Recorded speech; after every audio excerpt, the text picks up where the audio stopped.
Ouvrez vos livres, page 287. Et vous avez fait vos devoirs? Well, no worries. That's not how I teach at all.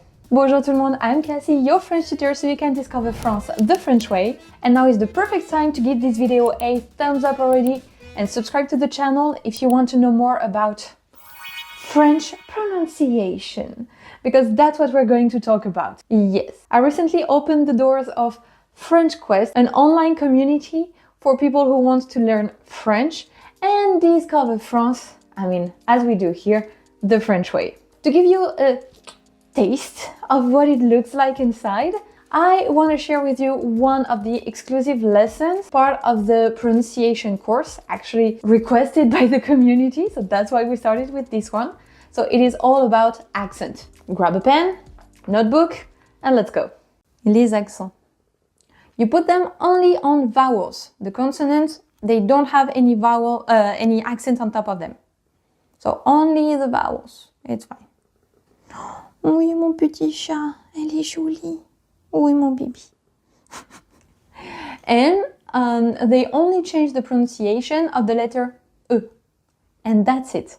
When it is on another vowel, donc sur une autre voyelle, it doesn't change the pronunciation, it changes the meaning. To be fair, when you speak, you don't hear the accent. Like, who cares? But yeah, you understand the meaning with the context.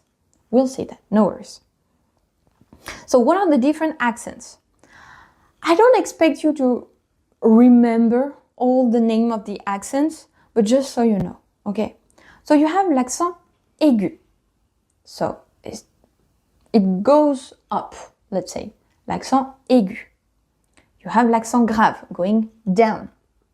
Grave. You have l'accent circonflexe. It is the little hat. We actually sometimes call it le petit chapeau. Le chapeau. L'accent circonflexe.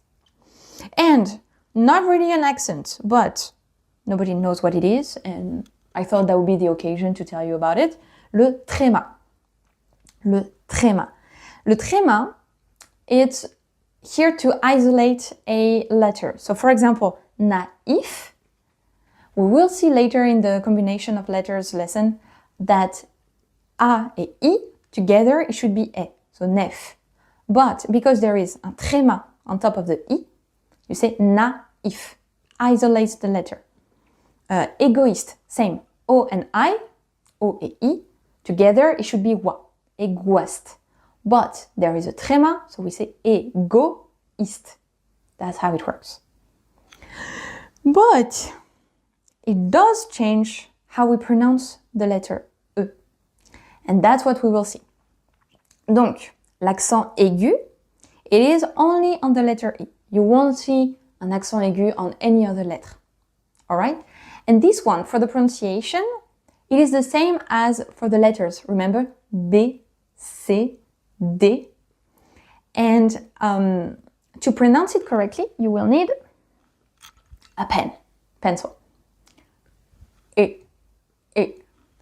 I know you will be tempted to open your mouth a bit more.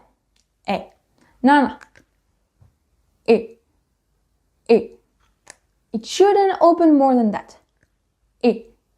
E is another one. E. Think about it like, you know, when you receive a present that is not really nice, but you force yourself to smile like, that's the E. That's what we want. For example, été, café. What did I put? Éléphant. Why not? E. And then we have l'accent grave. L'accent grave. So this one can be used on other letters. So for example, A or U. So on other letters, again, it doesn't change the pronunciation, but it changes the meaning. So here we have la. So la without the accent is the article, like the but feminine. The house, la maison. But with the accent, it means there. Je suis là. I'm here. I'm there. We will see that in details later in other lessons, but French people, we don't know the difference between here and there. Like, it does exist, it's not really applied. Then, à with an accent is the preposition. C'est à moi, it is mine, belongs to me. À without the accent is the verb. It is a conjugated form of avoir. We'll see that, no worries. And où with the accent is where. Without the accent is or. Do you want tea or coffee? Ah. That or, I mean. Tu veux du thé ou du café? Ou. But on the e, it changes the pronunciation. And it is e. E. Remember baguette? Same e. And here you open your mouth a bit more. E. So remember before? E, and then e. E, e, e. Open your mouth. E. Hey! Like that. Pretty much.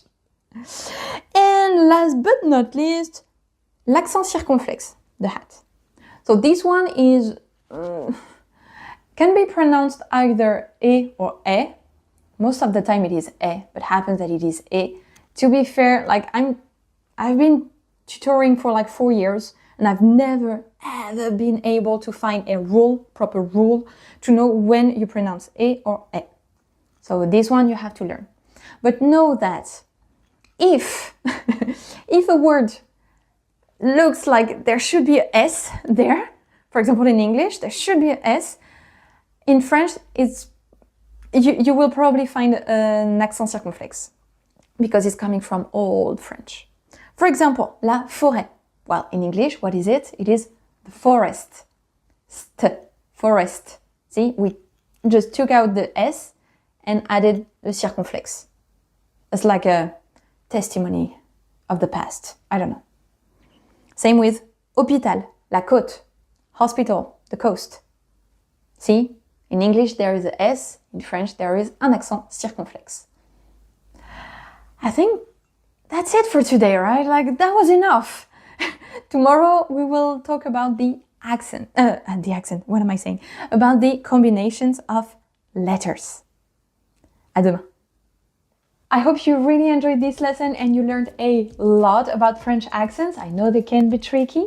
So if you liked it, tell me in the comments or what you would like to learn next. You can also give this video a thumbs up. And if you want to know more about what's inside French Quest, our learning community, I recommend you watch this video next. Donc à la semaine prochaine. Salut!